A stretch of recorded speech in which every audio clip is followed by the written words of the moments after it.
0 sobre o Avaí, vamos ouvir. Acaba pesando um pouco para o jogador, mas eu sempre digo para eles que a responsabilidade é sempre toda minha, que eles joguem sempre soltos, tranquilos. E nesse quesito, qualquer coisa que der errado, eu prefiro sempre que fique para minha conta do que para deles. Mas se dedicaram muito defensivamente, nós evoluímos bastante.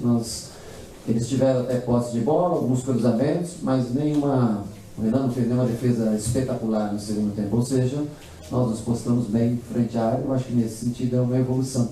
Não conseguimos jogar tanto com a bola e não conseguimos jogar tão à frente como a gente vinha jogando. Em contrapartida, também não sofremos gols, nos postamos melhor um pouco em frente à área.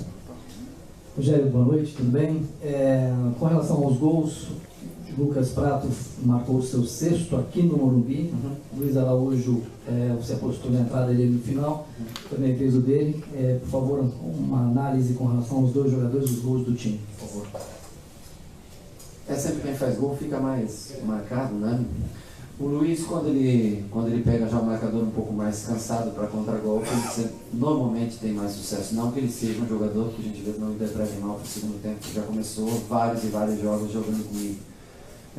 Às vezes a gente opta por jogar com dois jogadores mais fechados, junto próximo ao Prato, que é o caso do Cueva e do Massinho, jogando como dois número 10 e o Prato como 9. E tem jogos que a gente opta por jogar com jogadores abertos, ou um aberto e um amador, né?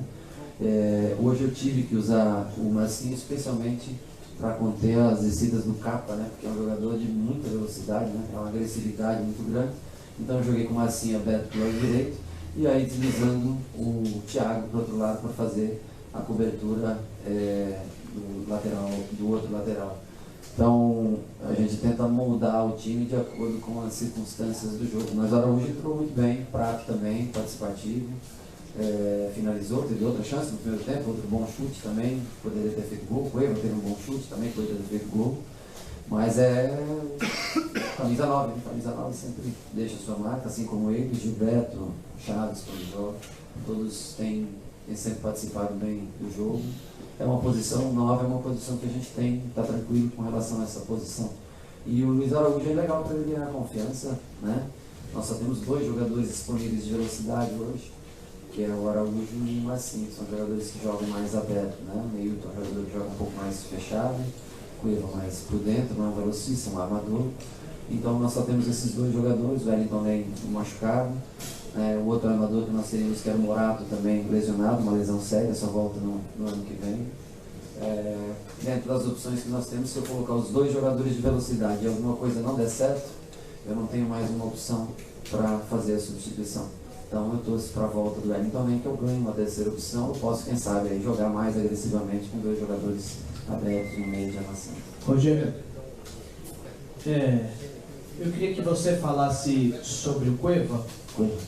Parte da torcida hoje pegou no pé dele novamente, ele saiu um pouco bravo ali quando foi substituído, mas a gente sabe o quanto você gosta dele, você saiu de campo conversando com ele, a gente sabe que ele está tentando melhorar a parte física.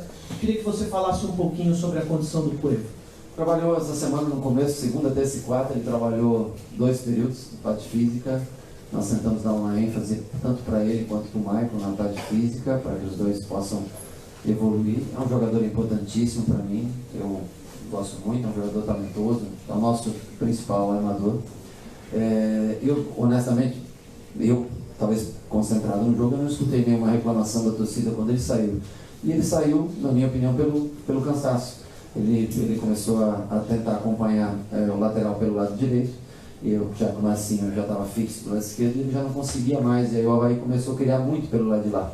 Então eu tive que colocar o João já do outro lado, fresco, descansado, para poder conter um pouco mais o lado esquerdo da equipe do Avaí, centralizando mais o Cícero e o Jusilei e deixando o Tomás aí fazendo a função do Cueva, junto com o Araújo para puxar contra-ataque e o Prato como referência.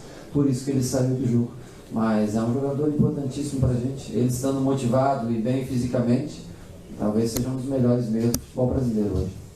Rogério, boa noite, tudo bem? Por um acaso eu estava assistindo o jogo perto de vários torcedores e eu escutei algumas reclamações, sim, quando o Cueva saiu. Mas talvez não pelo Cueva ter saído, por mim? Por eu ter tirado? Sim. É mesmo? Na verdade, pelo João Schmidt ter entrado, porque para alguns torcedores ali pareceu um pouco que estava querendo segurar o jogo. Você está pronto para isso? para começar a receber críticas de repente, e de repente torcedores que te tinham como ídolo começarem a não ter tanta paciência assim com você? Você está preparado para esse momento? Eu vou te pedir desculpa, assim como pedir desculpa para você, porque eu não ouvi as vaias achando que era pro Cueva e você estava assistindo o jogo como torcedora hoje, é isso? Não, eu estava junto com os torcedores. Ah, estava junto com os torcedores. Se fosse São Paulino, você estava torcendo a favor da gente. Eu acho que a reação do estádio, do torcedor como um todo, é sempre natural, espontânea, e a gente tem que respeitar todo torcedor. Ele reage... Futebol é isso, o cara vem para extravasar dentro do campo, vem para gritar, torcer, xingar, menos brigar, o resto eu acho que é válido tudo no campo. Pode até chutar quadro, copo d'água, chutar, fazer o que ele quiser e tal. Extravasar, né? O torcedor normalmente vem para extravasar, pega uma noite de frio, chuva. Mas a entrada do João, eu não vou me repetir, não vou explicar, porque eu acho que a explicação foi clara para todos, o porquê da entrada do João e o porquê da saída do Cueva, porque eu já tinha um outro meio de criação dentro do campo e precisava recompor pela lesão que o Thiago teve. Esse é o sistema que nós jogamos, tentando sempre agradar ao máximo o torcedor. Eu acho que no fundo ele saiu feliz. Esse que estava do teu lado e tal, ele saiu feliz porque deu 2-0, né? O jogador que eu coloquei fez o gol, o João que eu coloquei para conter a descida do lateral, conteve a descida do lateral. Então, o torcedor é impulsivo e eu acho isso muito legal, porque eu fui muito torcedor, né? A gente não pode ser impulsivo dentro do campo, ali no gramado, você tem que pensar no time como um todo. Mas eu acho muito legal essas divergências e diferenças, afinal de contas, se a gente não souber conviver com as diferenças entre as pessoas dentro de um estádio de futebol, nós não vamos ter mais um futebol que tem graça, cada um tem a sua liberdade de expressão, opinião. Na minha opinião, o João entrou, fez uma boa partida, um bom resto de partida, e o Cueva saiu pelo cansaço. Eu espero que o torcedor entenda a substituição, que nós achamos que era uma vaia. Fala na Coreia comigo. Que nós achamos que era uma vaia para o Cueva, então não era uma vaia para o Cueva, a vaia era para o treinador. Rogério.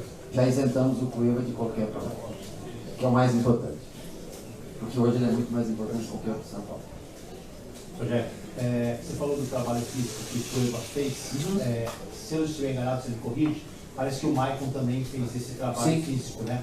Então eu queria te perguntar em cima disso, se o Maicon hoje não jogou, porque fisicamente ele ainda está abaixo do que você deseja, então você preservou ele para, quem sabe, o jogo de sábado contra o Palmeiras. E o Cueva até a gente entende ele ter ficado abaixo fisicamente pela lesão. O que aconteceu com o Maicon? Teve 17 dias de intervalo entre a última eliminação ou entre o último jogo do Corinthians e o jogo do Defensa, e que ele caiu fisicamente, não atuou, não conseguiu se recuperar e teve que fazer esse trabalho. E se você me permite, não sei se você vai dar coletiva sexta-feira, então já vou dar uma adiantada.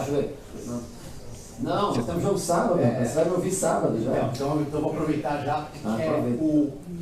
Quando o São Paulo vinha muito bem, aquele jogo com o Palmeiras, foi um divisor de águas. Foi um marco que o time foi muito mal naquele jogo e depois demorou a se recuperar, ele está tentando se recuperar. Você está acompanhando a entrevista coletiva do técnico Rogério Ceni depois da vitória do São Paulo, a primeira no Brasileiro, sobre o Avaí, 2-0 agora há pouco no Morumbi. Veja bem, se você vence, eu aprendi, infelizmente, eu gosto de outros tipos de números, mas eu prometo que eu não vou falar mais de números com vocês, porque vocês não gostam disso e eu não posso falar mais, então já me colocaram os números eu guardo para mim, né? Eu espero que seja, primeiro um clássico, e uma vitória no clássico mesmo, especialmente num clássico contra um time que investiu tanto dinheiro, né? Que trouxe tanta gente, tantos jogadores, tem tantas opções, trouxe um novo treinador agora, uma vitória seria fundamental para a gente, né? Mesmo nós não tendo a condição hoje de contratação, o poder de contratação que tem o Palmeiras. Mas vai ser, espero que seja um bom jogo, um jogo pegado. Com relação ao jogo do Allianz Parque, daquele 3-0 que você fala, eu acho que o primeiro tempo foi bem equilibrado. Nós estamos no último minuto num lance bem fora da realidade, do comum do futebol, né? E aí no segundo tempo nós tentamos atacar e o Palmeiras conseguiu fazer o 2-0, 3-0. Eu até preferi defender um pouco mais para não sair fora da curva de um resultado de um clássico. Mas eu espero que seja de maneira diferente. Me preocupo muito com o Thiago, que saiu hoje machucado, que é um jogador para mim muito importante. Mas espero de alguma maneira, mesmo não tendo o mesmo poder aquisitivo, financeiro, poder fazer um jogo parelho, um jogo de igual para igual contra o Palmeiras. Palavra do técnico Rogério Ceni depois da vitória do São Paulo 2-0 contra o Avaí. Primeira vitória do tricolor no Brasileirão. Daqui a pouco a gente vai voltar para lá ao vivo com nossos repórteres acompanhando a saída dos jogadores. Vamos falar do Santos.